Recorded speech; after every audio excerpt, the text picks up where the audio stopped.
Hello बच्चों, यदि आप भी क्लास 10 के विद्यार्थी हैं और प्री बोर्ड 2025 एग्जाम देकर आए हैं विज्ञान का, जिसका कोड है 824 बीएपी, तो आप अपने आंसर मिला लीजिए। और जो पेपर देने जा रहा है बेटा, वो तो जरूरी देखना, क्योंकि सेम क्वेश्चन मिल रहा है। तो ये पेपर मैं फुल सॉल्व कराऊंगा इस वीडियो में। और आपका यदि कल को पेपर है तो जाकर छाप के आ जाइए पूरा सेम पेपर। इसलिए वीडियो को एंड तक बिना स्किप किए देखिए बेटा, प्लीज बिना स्किप किए। चैनल को सब्सक्राइब कर दीजिए, वीडियो को लाइक कर दीजिए। 3 घंटे 15 मिनट का बेटा पेपर रहेगा। 15 मिनट परीक्षार्थियों को प्रश्न पत्र पढ़ने के लिए है। खंड आ में बेटा ओएमआर शीट पर हमें बहुविकल्पीय भरना है। खंड बा में वर्णनात्मक 50 नंबर के करना है। बस बाकी मैं वक्त को जाया ना करते हुए सीधे क्वेश्चन की ओर चलता हूं। पहला है बेटा, दर्पण में किसी दर्पण से आप चाहे कितनी दूरी पर खड़े हो, उसका प्रतिबिंब सदैव सीधा प्रतीत होता है। संभवतः दर्पण है केवल समतल, केवल अवतल, केवल उत्तल, या तो समतल या उत्तल। बेटा इसके तो मैं डायरेक्ट आपको ऑप्शन बता देता हूं। इसका ऑप्शन डी हमारा राइट आंसर होगा बेटा। नेक्स्ट है बच्चों, मानव नेत्र अभिनेत्र लेंस की फोकस दूरी को समायोजित करके दूरियों पर रखे वस्तुओं को फोकसित कर सकता है। ऐसा हो पाने वाला क्या कहलाता है बेटा? समंजन क्षमता बी वाला होगा बेटा। इसके तो मैं ऑप्शन जल्दी जल्दी बता देता हूं आपको, फिर हम उसमें चलेंगे बड़े क्वेश्चनों में। बेटा तीसरा क्या है बच्चों? तीसरा है हमारा, प्रतिरोध आर के किसी टुकड़े को पार्श्वक्रम में समायोजित कर लेते हैं तो आर अपॉन आर डैश का मान बेटा कितना होगा? आर अपॉन आर डैश का मान बच्चों इसमें 25 निकल कर आता है, डी वाला। नेक्स्ट है बेटा चौथा, किसी विद्युत बल्ब का अनुमतांक 220 100 डब्ल्यू है। जब इससे आप लोग सोल्व करेंगे तो इस क्वेश्चन का उत्तर बेटा 25 डब्ल्यू निकल के आएगा, 25 वाट यानी।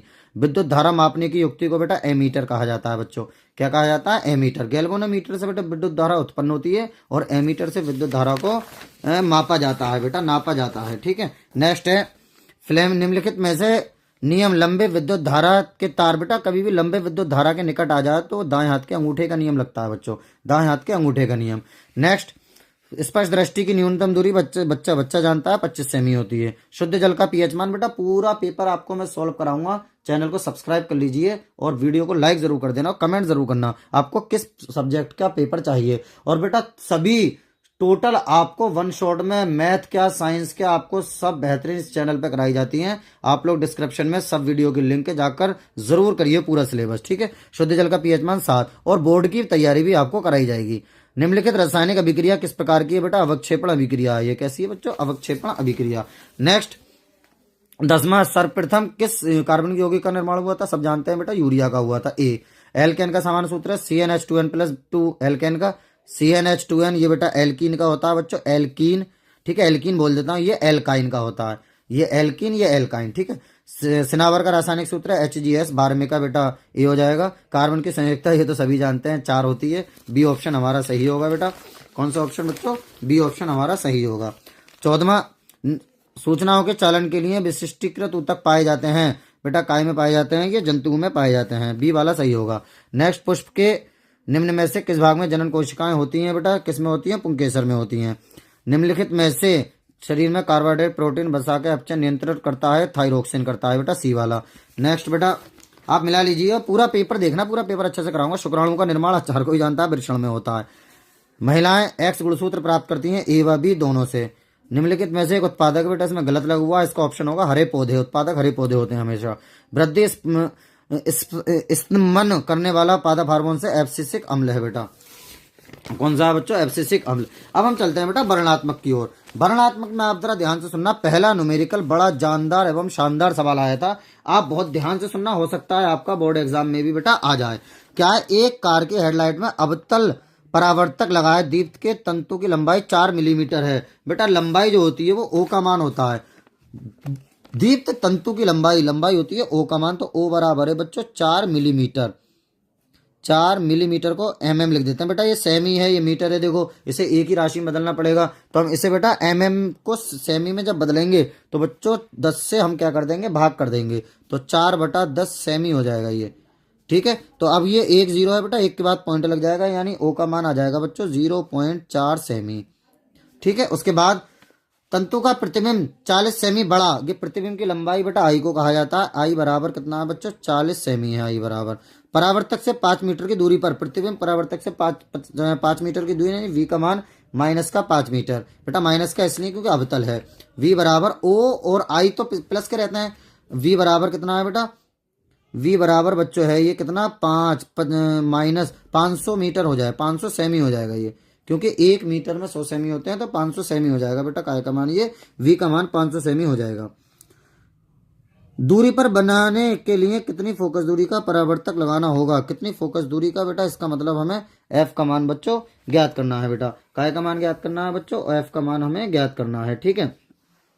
अच्छा, ऐसे में v का मान बेटा प्लस का होगा या माइनस का, तो आप ये देखिए कि अवतल परावर्तक है और हेडलाइट लगी हुई है, तो बेटा उसमें आभासी प्रतिबिंब बनता है, हम जानते हैं तंतु का प्रतिबिंब कितनी फोकस दूरी का, एक कार की हेडलाइट। हाँ बेटा, ये v का मान प्लस का होगा क्योंकि आभासी बनता है, और आभासी दर्पण की अंदर की तरफ बनता है, दूसरी ओर इस साइड में, तो बेटा ये प्लस का होगा v का मान। ठीक है बच्चों। उसके बाद फोकस दूरी हमें f का मान ज्ञात करना है, और दूसरे पोर्शन में बेटा m का मान भी हमें ज्ञात करना है, m का मान भी बच्चों ज्ञात करना है। तो सबसे पहले हम u का मान ज्ञात कर लेते हैं।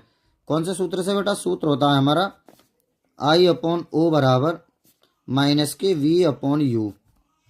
तो बेटा I/O का मान कितना है, I/O की जगह पर बेटा 0.4 बराबर माइनस v की जगह पर बेटा 500 और बटा u की जगह, i की जगह भी बेटा i का मान रख दो, 40 है तो 40 लिख देते हैं, i की जगह 40 है ये बेटा। ठीक है, कितना है बच्चों 40 बटा 0.4 बराबर माइनस 500 बटा u हमें ज्ञात करना है, ये ऐसे लिख देते हैं, माइनस पॉइंट हटा लेंगे, 0 बढ़ा लेंगे, ये बेटा 100 बार कटेगा। ठीक है, पॉइंट हटा लिया, 0 बढ़ा लिया, 4 एकम 4, 2 0 ऐसी, u इधर पहुंच जाएगा और बेटा 100 नीचे आ जाएंगे, यानी माइनस के 500 बटा 100, 0 से 0, 0 से 0, तो बेटा u का मान कितना आ जाएगा बच्चों, u का मान आ जाएगा माइनस का 5 सेंटीमीटर। कितना आ जाएगा, माइनस का 5। अब उसके बाद बेटा दर्पण के लिए सूत्र लगा देंगे बच्चों, दर्पण के लिए बेटा कौन सा सूत्र होता है, 1/v प्लस 1/u बराबर 1/f। कुछ किताबों में बेटा ऐसा है 1/f इस साइड में लिखा हुआ है, 1/v प्लस 1/u उस साइड में, वो कोई बात नहीं। 1/v की जगह पर हम कितना लिख देंगे, v का मान बेटा 500 दिया हुआ है, प्लस लेकिन माइनस का है ना u का मान, तो प्लस माइनस का 1/5 बराबर बेटा 1/f। अब इसमें से बेटा 500 लासा आ जाएगा, 500 एकम 500, एक बार गया 1 माइनस 5 का पहाड़ आ जाए, 500 पढ़ेंगे 100 बढ़ जाएगा, 100 ऊपर बराबर 1/f बेटा। तो ये कितने बचेंगे, माइनस के 99 बचेंगे, एक में से 100 गए तो 99 बटा 500 बराबर बेटा 1/f। जब f बराबर हम लोग करेंगे तो माइनस के 500 बटा 99 हो जाएंगे बेटा। ठीक है, तो f का मान लगभग कर देते हैं, लगभग माइनस के कितना आ जाएगा बेटा 100 मान लो, ये 100 पंजे 500 यानी माइनस के 5 सेमी आ जाएगा, 5 से कुछ कम आएगा लेकिन हम लगभग कर लेते हैं। उसके बाद बेटा m भी ज्ञात करना है बच्चा, m का तो डायरेक्ट सूत्र होता है, m बराबर कितना होता है, माइनस के v/u।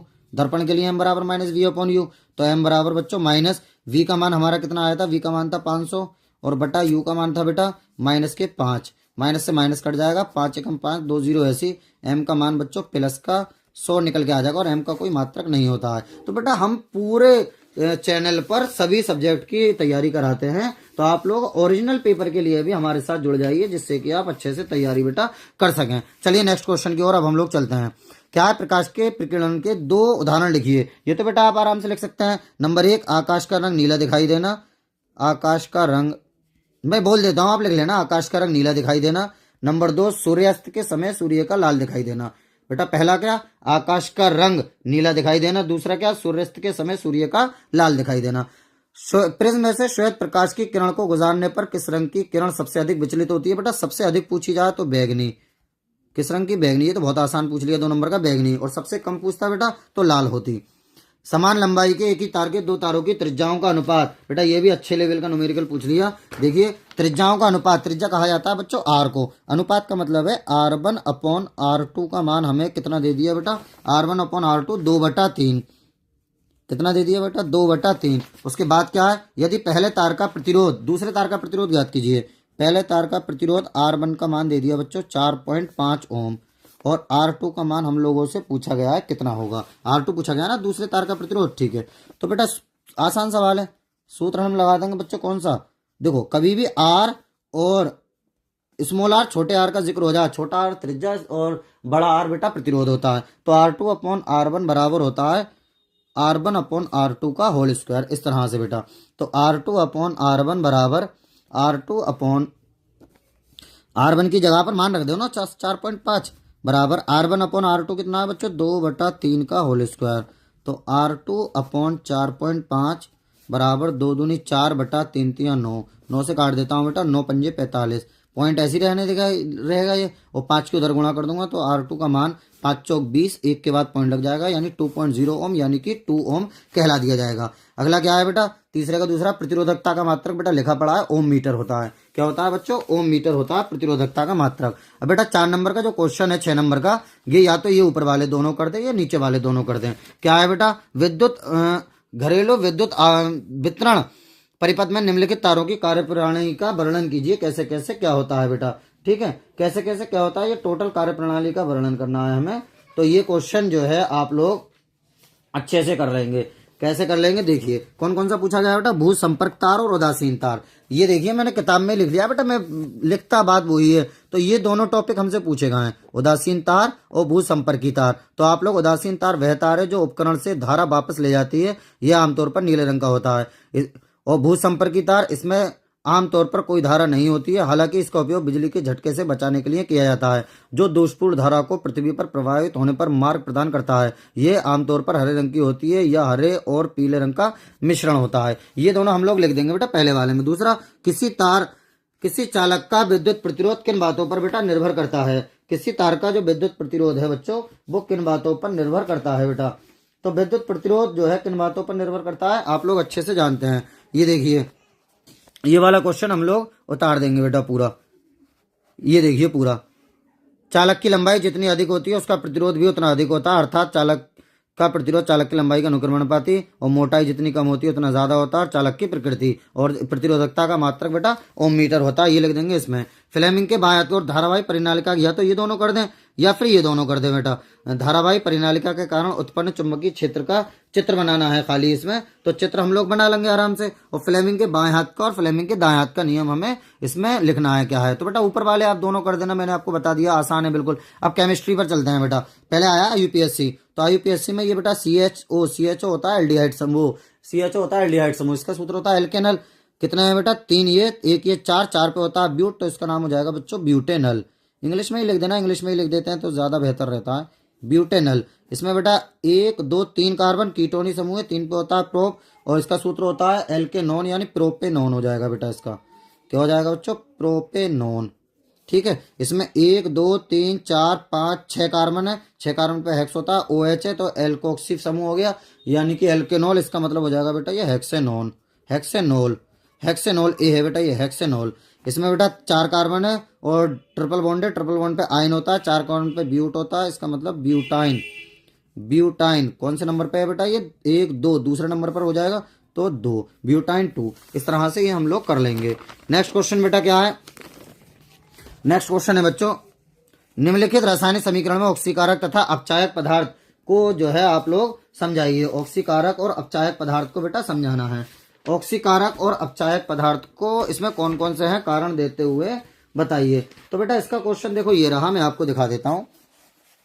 ये हैगा बेटा, यह इस अभिक्रिया में कॉपर CO ऑक्सीकारक पदार्थ है, क्योंकि ये इलेक्ट्रॉन ग्रहण करता है। बेटा जो इलेक्ट्रॉन ग्रहण करता है वो ऑक्सीकारक होता है, इसने इलेक्ट्रॉन लिए तभी तो इस पर पॉजिटिव चार्ज आया, तो 2 इलेक्ट्रॉन इसमें निकलेंगे तब CO ठोस बन जाएगा। और Zn क्या है बेटा, Zn अपचायक है, क्योंकि इसने इलेक्ट्रॉन प्रदान करे। तो ये पूरा हम उत्तर इसमें लिख देंगे। नेक्स्ट है बेटा संक्षारण वाला, तो संक्षारण का आप लोग यहां से लेके यहां तक लिख देंगे, ठीक है। आसपास की अम्ल आर्द्रता आदि के संपर्क में आती है तब यह संचारित होती है, इस प्रक्रिया को संचारण कहते हैं। चांदी के ऊपर काली परत व तांबे के ऊपर हरी परत चढ़ना संचारण के प्रमुख उदाहरण है। ये बेटा कौन सा वाला है, ये है हमारा, ये संचारण के 2 उदाहरण देते हुए समझाइए ये वाला। उसके बाद बेटा समीकरणें आती हैं बच्चों। समीकरण में यही कर देता हूं, मरकरी ऑक्साइड, मरकरी ऑक्साइड का सूत्र होता है बच्चों HgO, फिर एरो लगा हुआ है, एरो लगा देंगे कोई दिक्कत नहीं है। ऊपर ऊष्मा है बेटा, ऊपर हम लोग ऊष्मा लिख देंगे जैसे लिखा हुआ है। अब बेटा मरकरी, मरकरी Hg, बच्चा कौन बेटा, मरकरी, यहाँ पर O बच्चा, O हम इधर लिख देंगे। लेकिन कभी भी कोई भी गैस अकेली नहीं जाती, इसका अणु जाता है, इसलिए यहाँ 2 लगाएंगे। जब यहाँ 2 लगाएंगे बेटा तो यहाँ 2 लग जाएगा, संतुलित करने के लिए यहाँ भी 2 लग जाएगा। पहली हो गई। दूसरी क्या है बेटा, दूसरी है iron oxide, iron oxide. Iron का सूत्र क्या होता है बेटा, Fe2O3, ये होता है आयरन ऑक्साइड का सूत्र, प्लस 2Al, एरो बेटा कितना हो जाएगा, Al2O3, Al2O3 प्लस बेटा कितना होगा 2Fe, ये Fe2Al2O3 ये दोनों बेटा साथ चला गया, और Fe2 ये अलग को चला गया, ठीक है। जिंक कार्बोनेट, जिंक ऑक्साइड बेटा यहाँ कर देता हूं। जिंक कार्बोनेट का सूत्र होता है बेटा ZnCO3, arrow zinc oxide ZnO, plus, ये तो बहुत आसान है बेटा, ZnO यहाँ CO2 बचा, CO2 अलग को भाग जाएगा, ठीक है। कॉपर सल्फाइड बच्चों, कॉपर सल्फाइड का सूत्र होता है, ये तीसरी वाली हो गई, ये चौथी वाली हो रही है आपके सामने, ठीक है। ये पहली वाली है बेटा, और ये है हमारी दूसरी वाली, पहली दूसरी तीसरी चौथी। क्या है बेटा, कॉपर सल्फाइड, कॉपर सल्फाइड का मतलब होता है Cu2S प्लस। फिर क्या है बेटा, क्यूप्रस ऑक्साइड, क्यूप्रस ऑक्साइड का सूत्र होता है बच्चों Cu2O, ठीक है। तो इसका Cu अलग चला जाएगा और SA2 अलग चला जाएगा, इससे संतुलित कर लिया जाएगा बस। Cu यहाँ पर बेटा 4 बार है, संतुलित करने के लिए यहाँ 2 लगाएंगे, 2 दूनी 4 और 2 6 बार हो गया, तो 6 यहाँ लिख देंगे बस, ये संतुलित हो गई। इस तरह से हमने रासायनिक अभिक्रियाएं, या फिर ये तीनों पे टिप्पणी लिख दें, या तो ये चारों रासायनिक अभिक्रियाएं आप लोग कर लेना, या तीनों पे टिप्पणी। अब उसके बाद बेटा, उसके बाद हम चलते हैं बायो वाले पोर्शन पे। विभिन्न प्रकार की गर्भ निरोधक गोलियों विधियों का संक्षेप में वर्णन कीजिए। बेटा गर्भ निरोधक विधियों का हमें क्या करना है बच्चों, संक्षेप में वर्णन करना है। गर्भ निरोधक विधियों का बेटा संक्षेप में वर्णन करना है। मैं आपको अभी दिखा देता हूँ कि इस गर्भ निरोधक कहाँ पर लिखा हुआ है बेटा, 1 मिनट रुकिए बस, मैं अभी आपको दिखा देता हूँ। इतनी देर में मैं लिखता, मैंने सोचा इसमें से ही आपको बता दूंगा बेहतरीन तरीके से, और आपका पेपर भी सही हो जाएगा। तो बेटा आप लोग ध्यान से जरा हमारे चैनल को सब्सक्राइब कर लेना, और जो है वीडियो को लाइक कर देना। ये इन 4 में से बेटा कोई सी भी 2 आपको लिख दे होंगे, यांत्रिक अवरोध, हार्मोन संतुलन में परिवर्तन करके, IUD, शल्प क्रियात्मक विधियां। यांत्रिक अवरोध, इसमें ऐसी युक्ति का उपयोग किया जाता है जो शुक्राणु को अंड कोशिका तक पहुंचने में रोक सके, जैसे कंडोम का प्रयोग या योनि में रखने वाली युक्तियों का प्रयोग, ठीक है बेटा। यानी कि हमारा जो शुक्राणु है वो लेडीज के जो योनि है वहां तक ना पहुंच पाए। हार्मोन संतुलन में परिवर्तित करके भी, IUD द्वारा भी। तो इन 4 में से आप कोई से भी बेटा 2 लिख देंगे, ठीक है बच्चों। लिंग गुणसूत्र क्या है, मानव लिंग निर्धारण में लिंग गुणसूत्रों की भूमिका निभाइए। बेटा वही कि मनुष्य में 46 गुणसूत्र होते हैं, 23 जोड़े, जिसमें से एक गुणसूत्र जो एक जोड़ा जो होता है वो लिंग गुणसूत्र होता है। अगर ये XX है तो लड़की, XY है तो लड़का होता है, इस तरीके से इसमें लिख देंगे। पोषी स्तर, साइटोकाइनिन पर टिप्पणी लिखना है बेटा, इन दोनों में से एक हमें 6 नंबर में कर देना होगा। तो बेटा वीडियो कैसी लगी, चैनल को लाइक कर दीजिए, चैनल को सब्सक्राइब कर लीजिए, वीडियो को लाइक कर दीजिए, और सभी वीडियो आप लोगों को 1 शॉट में इस वीडियो के डिस्क्रिप्शन में मिल जाएंगी, इसलिए चैनल से बने रहिए।